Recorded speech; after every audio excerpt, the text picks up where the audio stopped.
Halo teman-teman, hari ini kita akan membahas tentang First Run Ortus 8 Solar 2.0.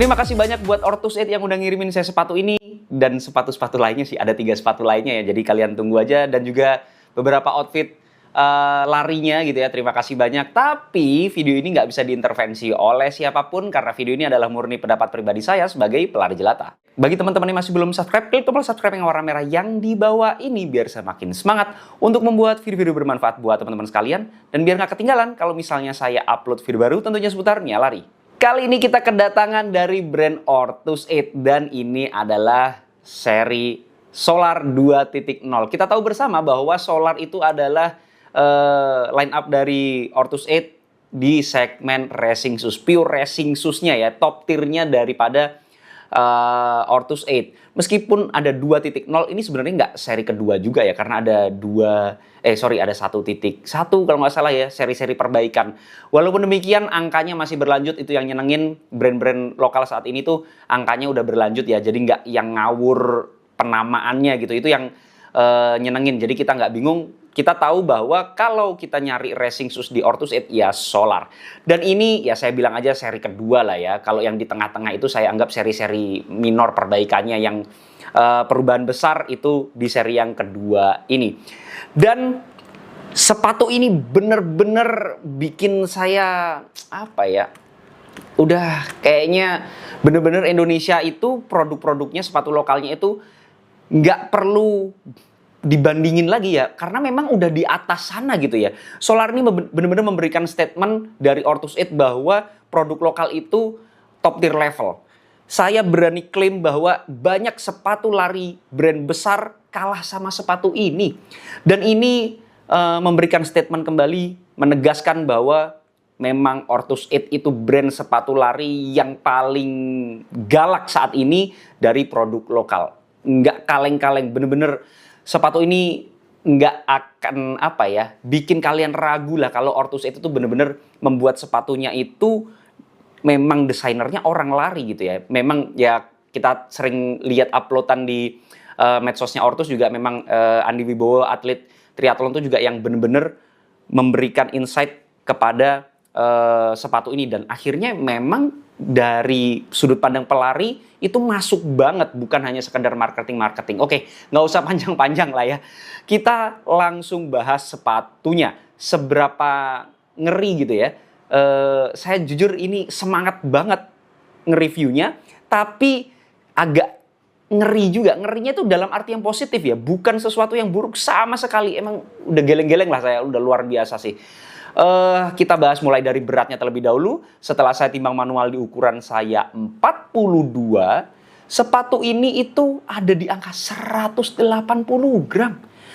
Gila sih itu. Brand luar aja susah banget loh. Di bawah 200 itu masih berjuang gitu ya, dengan segala teknologinya. Apalagi di bawah 180 itu 1-2 sepatu aja yang bisa kayak gitu di size 42. Ortus bisa size 42, 180 gram. Itu kalau mungkin dikurangi tali sepatu setengah, dipotong gitu aja udah di bawah 180 gram. Itu gila banget sih. Jadi kalau untuk super shoes, kalau saya pribadi minimal paling berat itu di bawah 230. 200 sekian baru saya anggap sebagai racing shoes yang layak.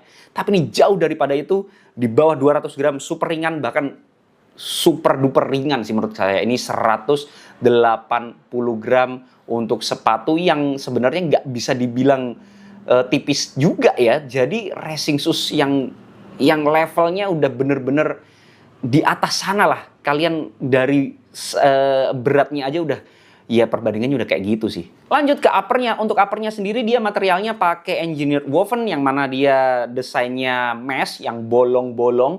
Dan ini sangat bolong-bolong banget. Kalau saya pribadi pegang kayak gini tuh ya, secara feel kayaknya ini tuh polyesternya lumayan gitu ya. Nggak yang tipis, nggak yang sedikit. Jadi perbandingannya dengan sebelumnya saya sempat nge-review dari Lycan Sonic Boom yang mana itu fabriknya itu agak lebih banyak sehingga lebih lembut. Kalau ini polyesternya atau feel plastiknya yang lebih banyak sehingga dia nggak kasar juga sih sebenarnya. Tapi ya lebih kasar, tapi nggak kasar. Jauh dari kata kasar sebenarnya. Cuman lebih feel plastiki aja. Tapi kalau yang di Sonic Boom komposisinya itu lebih condong ke nyamannya. Tapi kalau ini lebih condong ke durability-nya. Tapi ya nggak sejauh itu juga sebenarnya ya. Kalian harus paham bahwa ini konteksnya adalah super shoes ya. Konteksnya adalah racing shoes yang serba minimalis di bagian upper. Terus untuk desain mesh-nya itu super bolong-bolong ya. Kemarin aja yang di Lycan Sonic Boom itu termasuk bolongnya luar biasa. Udah nggak bolong lagi lah. Itu adem banget, sirkulasinya bagus banget. Cuman di Ortus Edge Solar 2.0 lebih dalam lagi. Ya kalian lihat aja, ini bukan ventilasi ya, ini jendela ini. Ini gede-gede banget bolongnya. Jadi kalau kalian merasa kalian panas di sepatu ini ya aneh, kaki kalian ada yang salah karena sirkulasinya nggak akan pernah salah karena ya ini aja bolongnya segini loh. Ini ya gimana caranya panas, orang kalian pasti akan sirkulasinya bagus banget, udara gampang banget keluar masuk gitu ya. Saya pakai pertama kali kemarin ya saya merasakan adem banget, nggak ada hambatan sama sekali untuk sirkulasi udaranya. Ya 100% adem lah ya. Kemudian saya tes dengan mesin asap juga nggak ada hambatan sama sekali, keluar masuk dengan sangat mudah. Ya iyalah, jangan sampai orang ini aja. Ya ini bolong, ini warna orange, ini bukan warna uppernya, ini warna insole-nya. Jadi kalian jangan sampai salah nih, lihat nih. Nah, ini tuh jari saya aja kelihatan ya, ini sebolong-bolong itu gitu loh. Jadi kalian tidak akan pernah merasakan panas di sepatu ini. Kemudian untuk fittingnya sendiri di bagian toe box-nya sini saya biasa pakai 42 dan di sepatu ini pakai 42. Jadi pakai terus, saya sama sekali tidak merasa kesempitan dan nggak kelebaran, pas banget. Dan fittingnya sendiri itu feel racing shoes-nya, racing fit-nya enak gitu ya. Memang kebutuhan untuk racing shoes menurut saya itu memang enak yang nge-wrapping dengan baik gitu ya. Dan feel-nya itu racing fit-nya enak, nggak yang sampai terasa terlalu ketat karena memang ya supportnya dari kanan dan kiri itu memang cukup minimal ya. Nggak ada tekstur yang bagaimana-bagaimana, emang full bagian wovennya aja sampai di bagian belakang seperti ini. Dan ya ketat, rasa kayak kaos kaki tapi sama sekali nggak ada neken yang berlebih. Kalau menurut saya dibandingkan dengan Lycan Sonic Boom itu lebih banyak fabriknya dibandingin ini ya. Itu lebih penekanannya itu lebih nyaman. Kalau yang ini lebih slow dikit nekennya tapi feel racing fit-nya itu tetap dapat banget. Kalau kalian pengen yang lebih relax mungkin ini lebih jawaban ya. Tapi supportnya lebih minim. Jadi kalau misalnya kalian beranggapan uppernya yang banyak supportnya, yang banyak yang apa ya kayak ngerangkul atau meluk gitu ya, itu feel-nya sedikit. Tapi saya pribadi seneng banget sama yang kayak gini. Nggak perlu, itu minim aja. Yang penting kita racing shoes tuh pengennya untuk kecepatan ringan, kecepatan ringan dan bisa konsisten setidaknya sampai 42 kilo atau full maraton. Karena ini memang peruntukannya untuk racing shoes sampai ke sana gitu ya.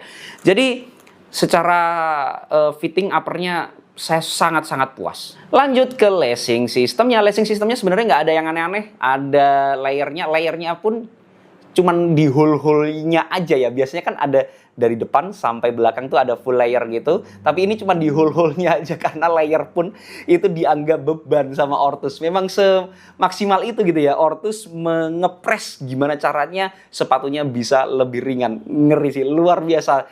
Cheating-nya itu menurut saya pas banget gitu loh. Jadi tahu banget di mana celahnya. Nah, ini tali sepatunya cukup kecil. Walaupun demikian dia pakai yang serabut. Yang serabut ini menurut saya yang paling enak, paling aman untuk dikunci. Jadi nggak gampang lepas karena agak keset dia. Kekurangannya hanya secara visual dia ada rambut kecil-kecilnya gitu. Makin lama makin banyak. Tapi sejujurnya saya nggak peduli secara visual ya. Saya secara performa dirasakan oleh kaki saya, itulah yang paling penting. Tapi sebenarnya juga nggak yang sampai berbulu gimana juga sih sebenarnya, hanya tipis-tipis saja kalau kita perhatikan secara dekat. Tapi kalau dari jauh atau pas di kaki kita juga nggak kelihatan sama sekali. Kemudian ini ada 6 hole ya, jadi ya standar, nggak bisa dibilang yang super apa ya, ketat banget, karena biasanya ada yang sampai 7 hole itu bisa kita atur lebih baik lagi untuk fitting sepatunya. Tapi ini 6 itu udah pasti udah cukup ya, standar-standar aja dan bukan sesuatu yang kurang juga. Dan sudah ada runners knot-nya juga, yang mana kalau dipakai makin enak fittingnya, racing fitnya kerasa banget, dipakai ngebut, dipakai belokan tajam tuh enak banget. Lanjut ke tang atau lidah sepatunya. Untuk tang atau lidah sepatunya minimalis banget ya, udah racing shoes banget lah ya. Dari ujung depan sampai belakang materialnya nggak ada padding sama sekali, ini satu lapis, nggak tahu ya material apa namanya ya. Yang jelas ini agak feel plastik gitu, sehingga tapi tipis banget sehingga dia super fleksibel. Ya memang setipis tisu udah, cuman secara breathability memang nggak terlalu bagus ya, tapi sebenarnya nggak terlalu butuh banget breathability di sini ya, karena depannya begini ya udah nggak perlu lagi lah sirkulasi-sirkulasian di bagian tang atau lidah sepatunya. Dan dia sudah ada tang loopnya yang sinkronisasi dengan tali sepatunya sehingga nggak melorot gitu ya, karena memang selemas itu dia untuk mengurangi beban, nggak perlu padding. Dan di racing shoes menurut saya nggak perlu padding, yang penting nyaman. Saya udah khawatir dia banyak goyangan karena nggak ada sabuknya juga di sepatu ini, nggak ada apa ya, penahan dia bisa meluncur ke bawah. Untung ada tang loopnya, tapi kalau goyangan kanan kiri masih ada, tapi nggak yang se ekstrim yang saya khawatirkan gitu ya. Dan di ujungnya ada layer tambahan begini yang memberikan sensasi lebih aman, nggak mudah blister kalau bersentuhan dengan kaki kita di ujung-ujungnya sini. Jadi dari depan sampai belakang sebenarnya lemas semua ya, walaupun ada layernya begini nih, sebenarnya layernya juga layer yang apa sih namanya, suede ya, bludru gitu, itu lembut juga sih sebenarnya karena juga tipis. Jadi secara kinerja oke, nggak bisa dibilang bagus banget, tapi nggak jelek juga. Untuk racing shoes udah pas banget sih menurut saya. Lanjut ke collarnya. Collarnya sendiri ada padding, jadi secara dari depan sampai belakang, dari depan sampai tengah tadi itu udah bare minimum untuk neken berat gitu ya. Cuman kalau di collarnya masih dikasih padding, yang mana sejauh ini saya seneng sama Ortus itu setiap sepatu racingnya itu tetap ada dikasih collar walaupun minim, karena beresiko biasanya kalau nggak dikasih collar, atau banyak brand-brand yang berani beresiko collarnya itu ada super tipis padding atau bahkan nggak ada paddingnya, cuman pakai struktur di bagian luar, banyak fail-nya lah. Ini yang paling aman deh menurut saya, nggak akan pernah salah gitu ya untuk collar seperti ini. Dan ini nggak terlalu tinggi, jadi pas banget di mata kaki saya, nggak nyentuh mata kaki saya, nggak ada kemungkinan untuk blister karena dia juga super fleksibel. Jadi apa aman aja. Ada struktur tipis di kanan dan juga kirinya memberikan tekanan, selain dari belakang nanti ya, itu ada tekanan dari samping kanan kiri biar nggak terlalu gampang goyang. Dan ada heel counternya di sini. Strukturnya cukup minimal, tapi saya kaget juga sih, lumayan dikasih apa ya, struktur di dalamnya tuh nggak yang setipis itu juga, karena ada juga yang super minimum. Ini nggak juga, ini tengah-tengah lah, medium lah ya. Ini dikasih struktur gini, ada cupnya gitu di bagian tengahnya sehingga nangkep tumit saya biar nggak gampang keangkat atau nggak gampang heel slip. Jadi tumpuan utamanya sebenarnya kalau untuk stability uppernya itu di bagian lacing sistemnya dan juga tangkapan di bagian tumitnya. Jadi setidaknya nggak lari ke kanan kiri terlalu parah, karena memang untuk upper yang dipilih itu upper yang cukup apa ya, lembut ya. Jadi secara support stability-nya lebih minim. Dan jujur saya dengan upper yang seperti ini, komposisi dari depan ke belakang itu kayak salah satu super shoes dalam bayangan saya itu yang paling bagus ya kayak gini gitu loh.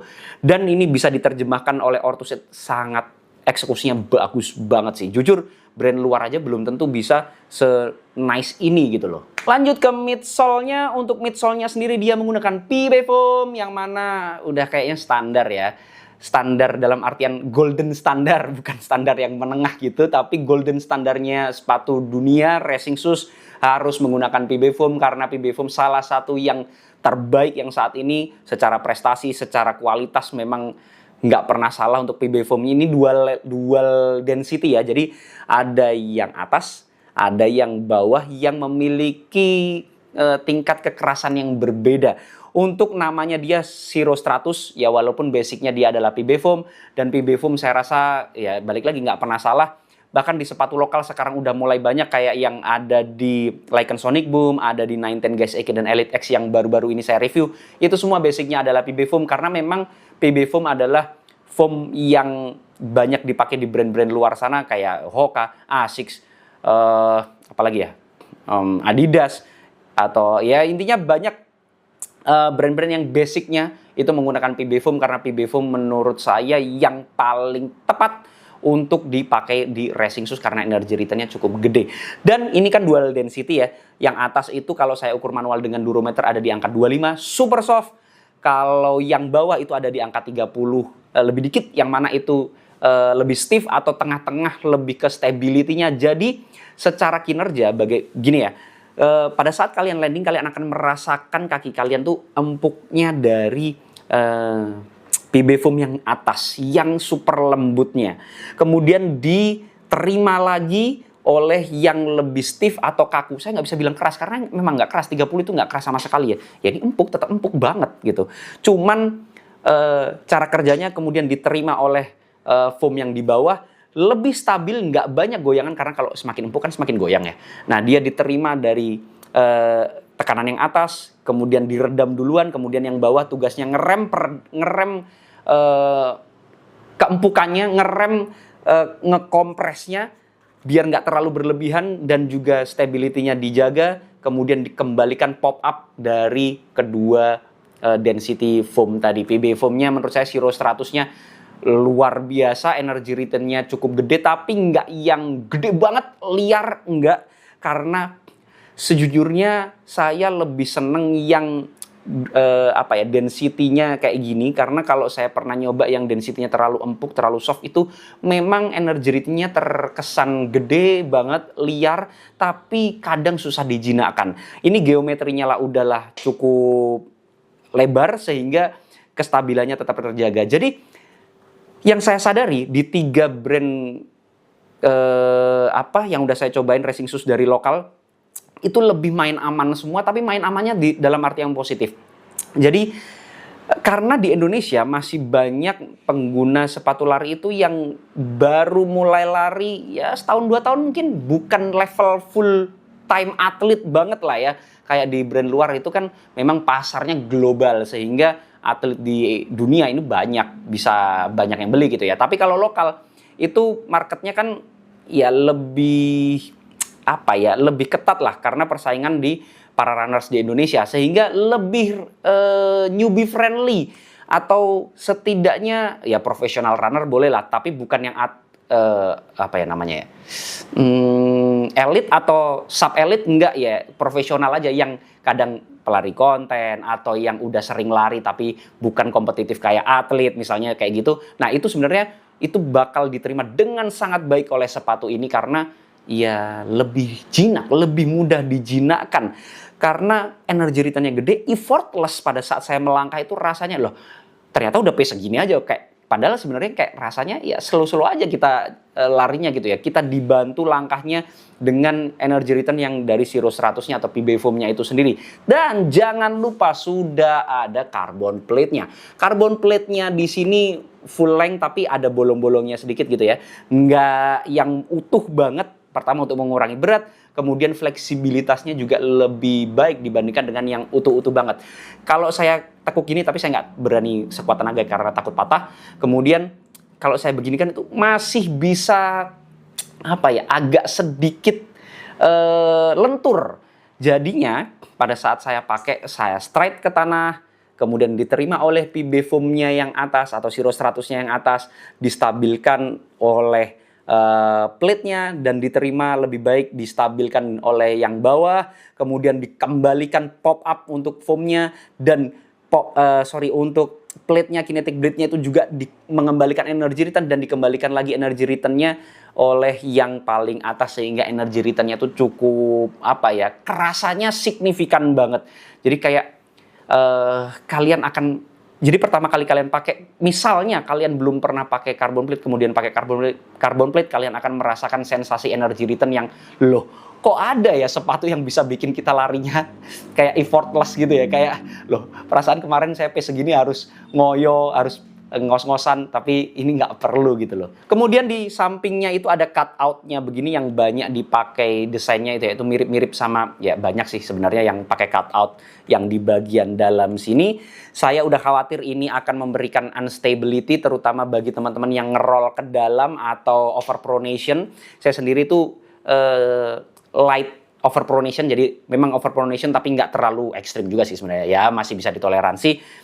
Ternyata sama sekali tidak ada perasaan itu karena stability-nya sangat terjaga dengan baik. Ya sinkronisasi tadi Zero 100-nya dengan plate-nya itu sendiri menjadikan stability-nya terjaga dengan sangat baik. Tapi nggak sampai kalian merasa yang kayak 361 degrees furious itu yang condong ke stability-nya daripada galaknya energy return-nya. Tapi ini energy return-nya tetap gede gitu loh.